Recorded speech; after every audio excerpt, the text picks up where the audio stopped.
नमस्कार दोस्तों, आप सभी का स्वागत है हमारे चैनल पैरामेडिकल लाइब्रेरी में। जैसे कि आप सभी को पता है कि हमने ह्यूमन एनाटॉमी एंड फिजियोलॉजी की सीरीज स्टार्ट किया है और हमारे ऑलरेडी 2 पार्ट अपलोडेड हैं, ठीक है। जिसमें से बेटा हमारा क्या टॉपिक था, सेल मतलब कोशिका के ऊपर से। बेटा हमने इसके इंट्रोडक्शन और टाइप ऑफ सेल, है ना, ये बिल्कुल समझ चुके हैं। 2 पार्ट में अपलोडेड है बेटा। जो न्यू बच्चे आए हैं आप हमारे यूट्यूब चैनल पर जाकर विजिट कर सकते हो, वहाँ पे आपको मिल जाएगा, है ना। स्ट्रक्चर को समझ रहे थे हम सेल की, जिसमें से हमने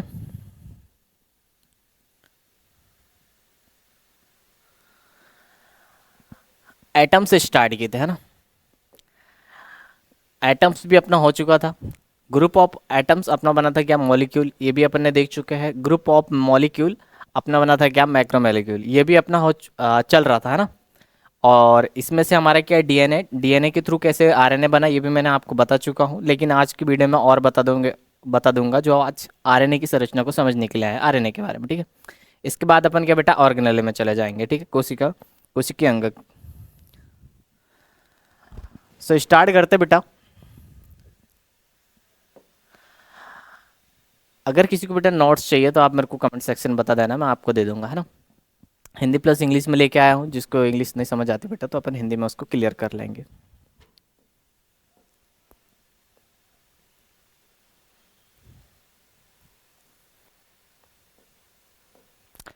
देखिए RNA, ribonucleic acid. What is RNA बेटा, कि आरएनए कहते किसे हैं।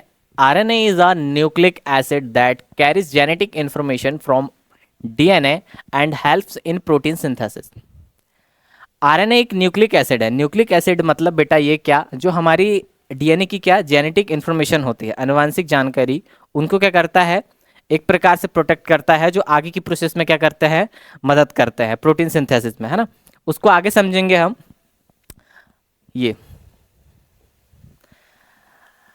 जो डीएनए से आनुवांशिक जेनेटिक जानकारी लेकर बेटा प्रोटीन संश्लेषण में क्या करता है, सहायता करते हैं, है ना।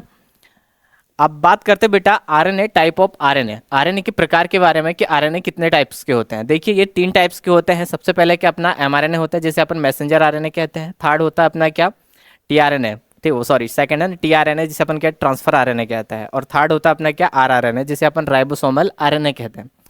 इस कॉन्सेप्ट को पहले बेटा क्लियर कर लेते हैं, ठीक है। बहुत सारे स्टूडेंट को पता होगा, लेकिन जिनको नहीं पता है तो उनको बता देते हैं। देखिए जब अपन डीएनए पढ़ते हैं तो डीएनए के ट्रांसक्रिप्शन के थ्रू क्या बनता है, अपना आरएनए बनता है। जैसे हम कौन सी प्रजाति में आते हैं, हमारे क्या नाम है, बायो साइंस की बात करें तो होमोसेपियंस हमारा नाम है ना। लेकिन हम सभी की कार्यप्रणाली अलग अलग होने के कारण हमारा सबका क्या अलग अलग नाम है और सभी के काम अलग अलग हैं। उसी प्रकार बेटा इनके भी क्या है, काम अलग अलग है। लेकिन इनका ना सॉरी काम अलग अलग है, इसीलिए इनका बेटा नाम भी अलग अलग दिया गया है। लेकिन ये भी आरएनए है, ए भी आरएनए है, ए भी आरएनए है, तो कंफ्यूज मत होना, है ना। तो स्टार्ट करते बेटा अपन क्या मैसेंजर आरएनए से। देखिए messenger RNA, mRNA is produced from a specific gene sequence of DNA present within the nucleus।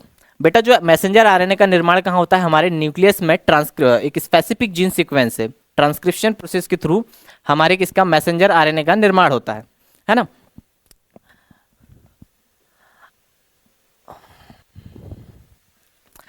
This process is called transcription, in which the RNA polymers enzyme synthesize mRNA from a DNA template।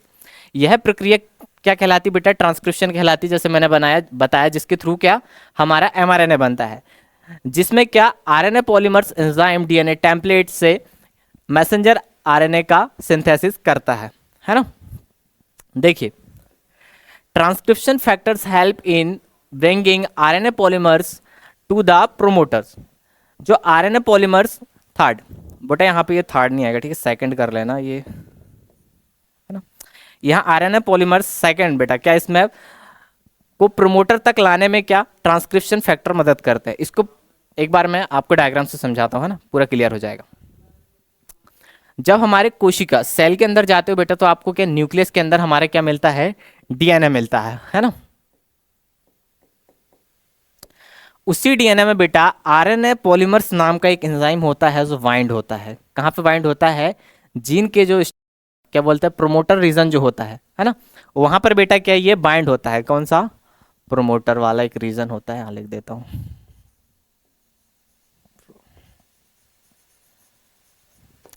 है ना, promoter वाला बेटा एक reason होता है जहां से क्या रीडिंग स्टार्ट होती है ना। अब ये प्रोमोटर में वाइंड हो, जो प्रोमोटर रीजन होता है उस पर वाइंड कैसे होता है, ये होता है बेटा ट्रांसक्रिप्शन फैक्टर्स के थ्रू। ट्रांसक्रिप्शन फैक्टर क्या, आरएनए पॉलीमर्स को लाता है और यहाँ पे वाइंड करता है। जैसे वाइंड होता है बेटा तो यहाँ की नेक्स्ट प्रोसेस क्या होती है, DNA strand पोलाइडा part.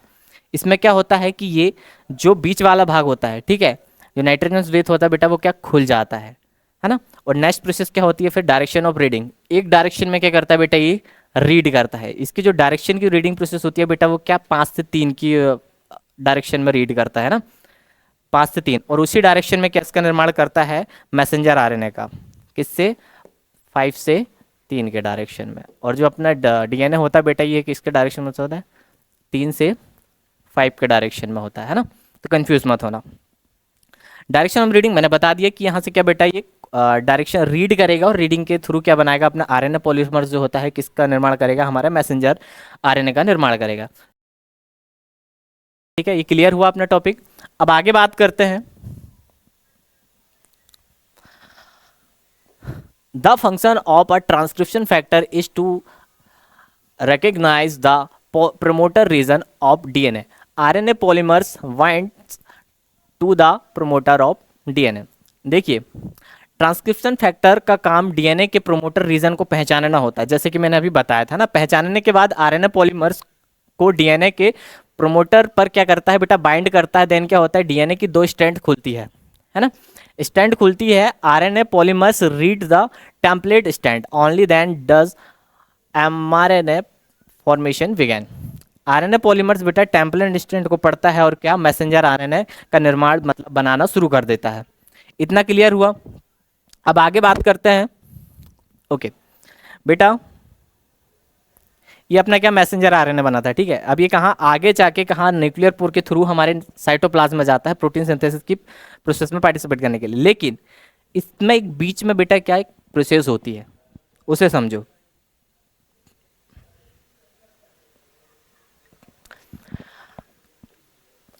Parts of DNA that don't make protein. DNA के वे भाग बेटा जो प्रोटीन का सिंथेसिस नहीं करते हैं, प्रोटीन निर्माण नहीं करते हैं, इनको समझते हैं। देखिए, the parts of DNA that do not produce proteins are called non coding DNA. Such non coding region found with in a gene are called intron, है ना। जो बेटा डीएनए के वे भाग जो प्रोटीन नहीं बनाते हैं उन्हें हम क्या कहते हैं, नॉन कोडिंग डीएनए कहते हैं। जीन के भीतर पाए जाने वाले ऐसे सीक्वेंस को हम क्या कहते हैं बेटा, इंट्रॉन्स कहते हैं। ये जीन के भीतर पाए जाने वाले ऐसे हिस्सों को क्या कहते हैं अपन, इंट्रॉन्स कहते हैं। इसको समझाऊंगा, है ना।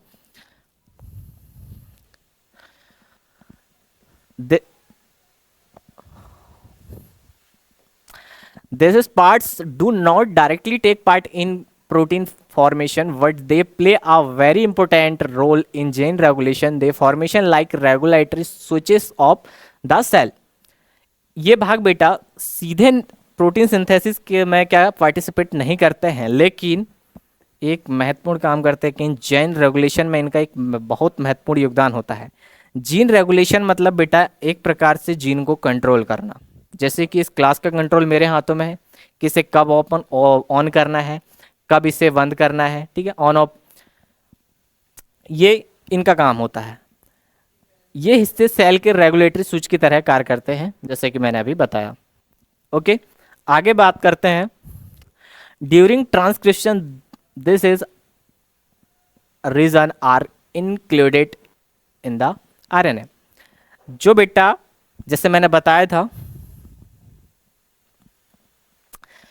डायरेक्शन ऑफ रीडिंग, रीडिंग के थ्रू बेटा जो नॉन कोडिंग पार्ट होते हैं ये भी क्या रीड होकर किस में आ जाते हैं, मैसेंजर आरएनए में आ जाते हैं। लेकिन ये बेटा क्या स्प्लाइसिंग की प्रोसेस के थ्रू क्या हट जाते हैं। देखो बट, यहाँ बट लिख लेना और यहाँ नॉट, ये हल्का सा दब गया है ना। But they are removed during RNA splicing and hence do not participate in translation protein synthesis. लेकिन यहाँ पे लेकिन लिख लेना, लेकिन आरएनए स्प्लाइसिंग के समय बेटा इनको हटा दिया जाता है और ट्रांसलेशन की प्रोसेस में ये पार्टिसिपेट नहीं करते हैं, मतलब प्रोटीन सिंथेसिस में मतलब इन्वॉल्व नहीं होते हैं, है ना। देखो प्रोसेस ऑफ आरएनए स्प्लाइसिंग को समझते हैं।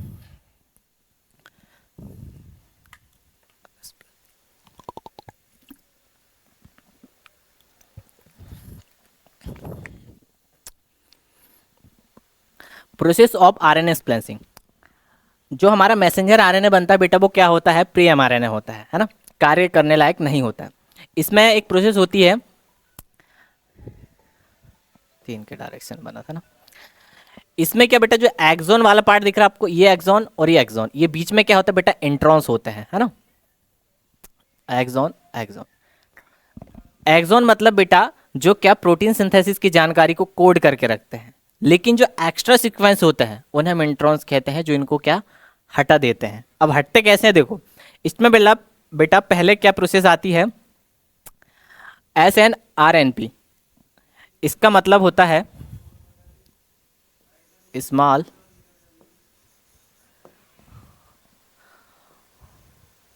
Nuclear ribo nucleoproteins. ये क्या काम करते हैं बेटा कि इंट्रॉन्स कहाँ से स्टार्ट हुआ, ये ग्रीन ग्रीन दिख रहा है ना आपको, इनका क्या काम होता है, इंट्रॉन्स कहाँ से स्टार्ट हुआ है और कहाँ जाके ख़त्म हुआ है, ये उसको क्या सिलेक्ट कर लेते हैं। सिलेक्ट करने के बाद नेक्स्ट प्रोसेस आती है बेटा क्या अपने स्प्लाइसोसोम की। ये क्या काम करता है, जो अपना जो सिलेक्टेड इंट्रॉन्स है उसको क्या लूप शेप में बना देता है ना, लूप शेप में बना देता है। देन इसको बेटा काट के आगे की प्रोसेस से रिमूव कर देता है, और जो बेटा एक्सोन और जो एक्सोन वाला होता है इसको आपस में जोड़ देता है, और ये बनता है अपना क्या फिर मैच्योर एमआरएनए, मैसेंजर आरएनए, है ना। और ये फिर क्या न्यूक्लियर पोर के थ्रू हमारे साइटोप्लाज्म में चला जाता है प्रोटीन सिंथेसिस के निर्माण के लिए। पूरी प्रोसेस को समझाऊंगा, अभी इसको क्लियर किया है अपने, है ना। अब इसके बाद हम बात करते हैं बेटा अपने टीआरएनए, ट्रांसफर आरएनए।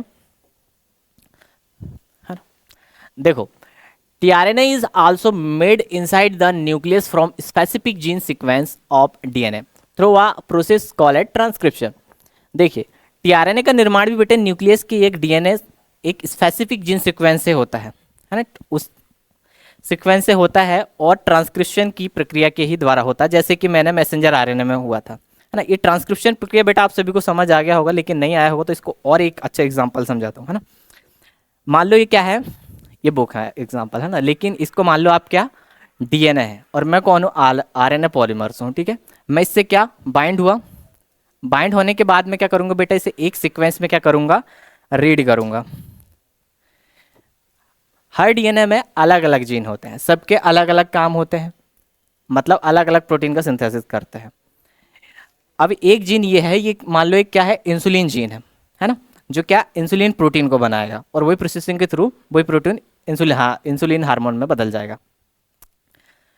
तो ये क्या है, एक जीन है, और बेटा मैं इसको क्या रीड करूंगा।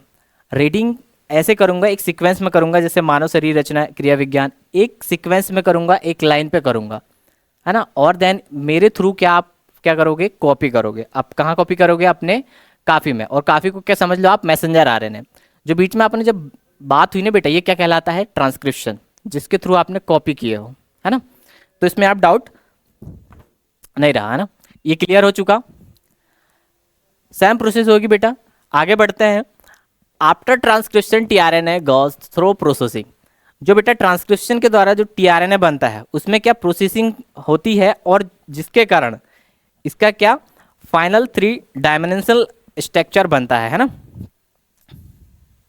ये फाइनल 3 डायमेंशनल स्ट्रक्चर बनता है, मतलब इसकी लेंथ, चौड़ाई, लंबाई, बेस, गहराई एक समान होती है।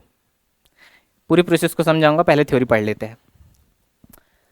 Because of this processing tRNA gets its final 3 dimensional shape, ये हो गया था ना। Structurally tRNA is quite different from other type of RNA. बेटा स्ट्रक्चर रूप में ये जो टीआरएनए होता है ये अन्य आरएनए से काफ़ी अलग होता है। ये दिख रहा है आपको, देखो अलग से दिख रहा होगा आपको, है ना। तो ये थोड़े से जो अपना दूसरे आरएनए होते हैं उनकी स्ट्रक्चर से थोड़ा अलग दिखता है। अब डायग्राम को समझते हैं कि टीआरएनए बनता कैसे। जब हमारे बेटे न्यूक्लियस के अंदर जाते हो सेम, तो इसमें भी क्या आरएनए पॉलीमर्स थर्ड एंजाइम इसमें क्या करता है, मेन रोल प्ले करता है। तो बेटा ये क्या बाइंड होगा, सेम वही प्रोसेस, और बाइंड होने के बाद ट्रांसक्रिप्शन की प्रोसेसिंग के थ्रू रीड करेगा और क्या बनेगा बेटा अपना प्री टीआरएनए बनेगा। क्या बनेगा, प्री टीआरएनए। लेकिन इसमें भी बेटा एक प्रोसेसिंग होती है, उस प्रोसेसिंग को समझते हैं। प्रोसेसिंग के थ्रू क्या बेटा, सबसे पहले जो अपना प्री टीआरएनए होता है ये दो भागों में डिवाइड हो जाता है ना, एक ये 5 एंड ट्रेमिंग और एक 3 एंड ट्रेमिंग। तो इसमें क्या होता है, ये 5 एंड ट्रेमिंग में कुछ एक्स्ट्रा सीक्वेंस होते हैं, इनको क्या कट करके हटा दिया जाता है। और ये काम कौन करता है बेटा, आरएनएसपी, इसका काम होता है। एक ये एंजाइम होता है बेटा जो इनको क्या एक्स्ट्रा सीक्वेंस को कट करके रिमूव कर देता है। इस 3 एंड ट्रेमिंग में भी बेटा कुछ एक्स्ट्रा सीक्वेंस होते हैं, उनको भी क्या हटा दिया जाता है। ये भी एक एंजाइम का काम होता है ना। ये नेक्स्ट प्रोसेस आती है बेटा अपनी क्या, सीसीए टेल एडिशन। इसमें क्या होता है बेटा कि ये जो लास्ट वाला 3 एंड ट्रेमिंग में सीसीए को क्या ऐड कर दिया जाता है। सीसीए मतलब बेटा साइटोसिन,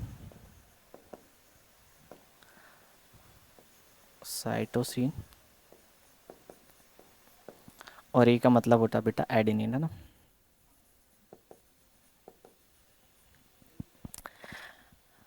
साइटोसिन और एडेनिन को बेटा ये क्या लास्ट मतलब एंड में क्या करता है, जोड़ देता है। और यही बेटा है सीसीए का क्या, इनका क्या काम होता है, ये अमीनो एसिड को क्या पकड़ के रखते हैं, इन्हीं पे क्या होता है, बाइंड होता है अमीनो एसिड, है ना। और इसको बेटा जोड़ता कौन है, ये सीसीए को, ये टीआरएनए न्यूक्लियोटाइडल ट्रांसफर्स एक एंजाइम होता है, ये इनको जोड़ने का काम करता है। इतना क्लियर हुआ। अब इसके बाद नेक्स्ट प्रोसेस आती है बेटा क्या, वेज मॉडिफिकेशन की, ठीक है। Veg मॉडी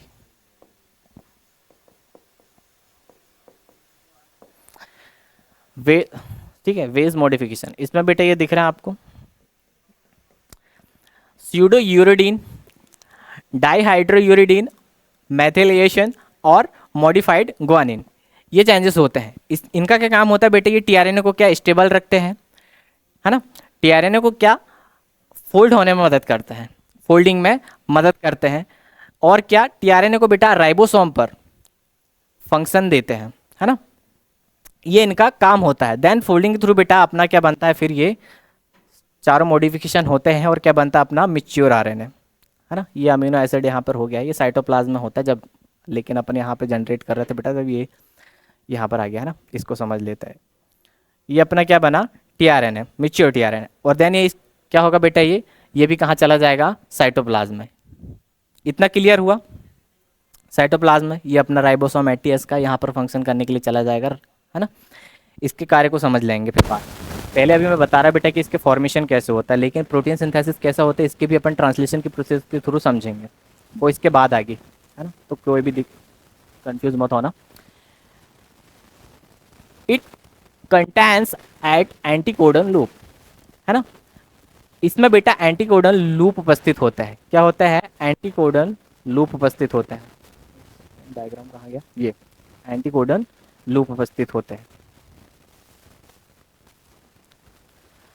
after becoming mature tRNA leaves the nucleus and works in the cytoplasm. जैसे कि मैंने बताया था बेटा, जो मेच्योर आरएनए बनने के बाद ये कहाँ चला जाता है, साइटोप्लाज्म में कार्य करने के लिए चला जाता है ना।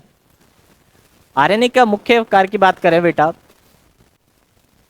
The main function of tRNA की बात करें, है ना, is to bring specific amino acid to the ribosome so that correct amino acid can be added according to the codon of messenger RNA.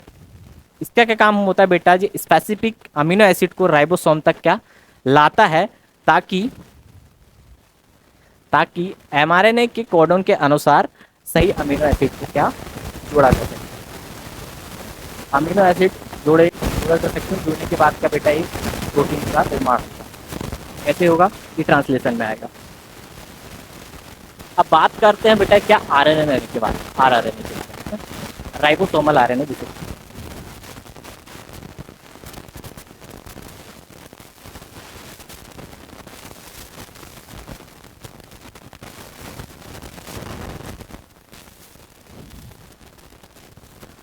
देखिए, inside the nucleus there is a special dense structure called the nucleolus. बेटा जो RNA होता है, ribosomal RNA, ये nucleus के अंदर एक विशिष्ट डेंस स्ट्रक्चर पाई जाती है जिसे हम न्यूक्लियोलस कहते हैं।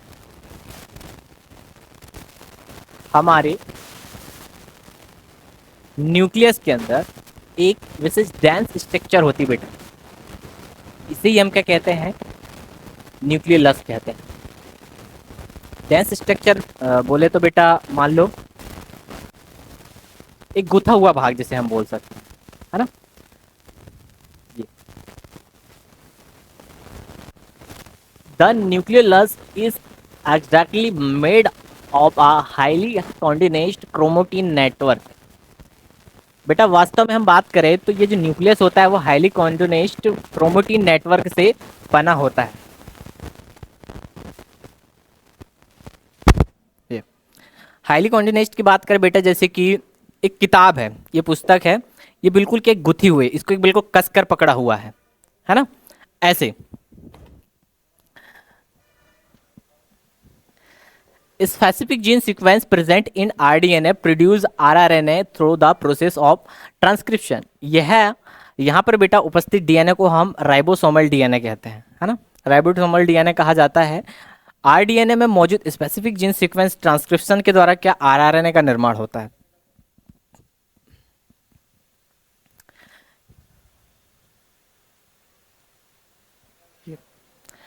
यहाँ पर जो मौजूद बेटा जो डीएनए होता है, इस डेंस स्ट्रक्चर में जो डीएनए होता है उसे हम क्या आरडीएनए कहते हैं, मतलब राइबोसोमल डीएनए। और इसी में क्या ट्रांसक्रिप्शन की प्रोसेस के थ्रू, ट्रांसक्रिप्शन की प्रोसेस सेम रहेगी, इसी में ट्रांसक्रिप्शन की प्रोसेस के थ्रू क्या बनेगा, अपना आरआरएनए बनेगा, राइबोसोमल आरआरएनए।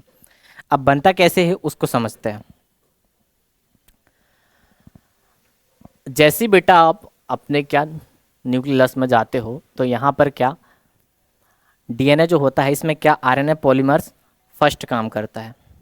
तो ये जैसे बाइंड होता है बेटा, बाइंड हुआ और ट्रांसक्रिप्शन की प्रोसेस के थ्रू इसने क्या बनाया, 40S प्रोकेसर आरएनए बनाया, ठीक है, प्रोकेसर आरआरएनए बनाया, सॉरी यहाँ पे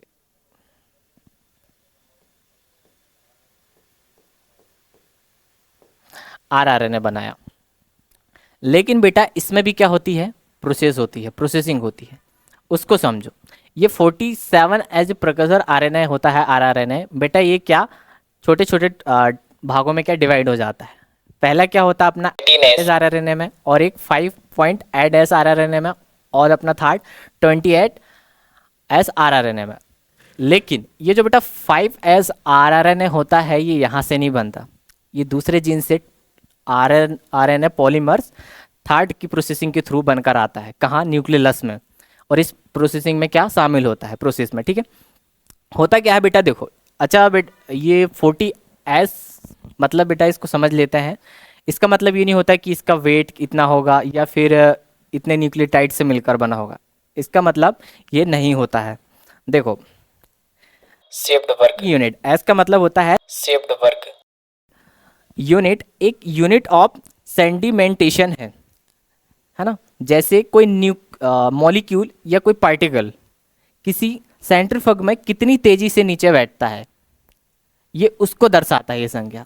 एग्जाम्पल के रूप में जैसे तालाब है फिर या फिर नदी है, आप देखना एक पत्थर लेना एक छोटा सा, और रेत के कण लेना, आप जैसे उस पर डालोगे कि इसको पत्थर को वो एकदम से नीचे जाके बैठ जाएगा, क्योंकि उसका भार ज़्यादा है, वो मतलब नीचे बैठ जाएगा, है ना। और रेत वो क्या धीरे धीरे बैठेगा, ये उसी चीज़ को बेटा दर्शाता है ना। अब अलग अलग हुए, अब बेटा इसमें क्या प्रोसेसिंग हुई, काट छाट वाली। इतना होने के बाद क्या, ये राइबोसोमल प्रोटीन के साथ, किसके साथ, राइबो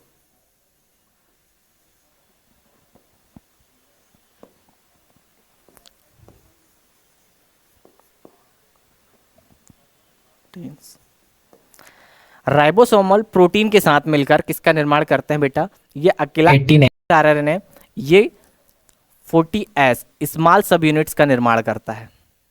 ये 18S आरएनए होता है, ये राइबोसोमल प्रोटीन के साथ मिलकर किसका निर्माण करता है बेटा, 40S का स्मॉल सब यूनिट का निर्माण करता है। देन अपने पास क्या बचता है, 5.8S और 28S और 5S आरआरएनए, ये तीनों मिलकर बनाते हैं बेटा लार्ज सब यूनिट। ये डूम शेप दिखाई दे रहे हैं आपको, लार्ज सब लार्ज सब यूनिट निर्माण हुआ। अब बेटा ये दोनों सब यूनिट्स कहाँ, साइटोप्लाज्म में जाती है और मिलकर कितना बनाती है, आईटीएस का राइबोसोम का निर्माण करती है। और यहीं पर क्या बेटा अपना प्रोटीन सिंथेसिस की प्रोसेस होता है ना, ये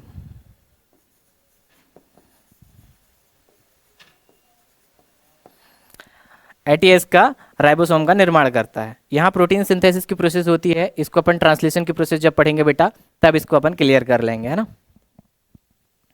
देखिए, this RNA combines with ribosomal proteins inside the nucleus of from ribosomal subunits. A large subunits and a small subunits. जैसे कि मैंने बताया था बेटा, यह है RNA न्यूक्लियस में, ठीक है, न्यूक्लियस में ही राइबोसोमल प्रोटीन्स के साथ मिलकर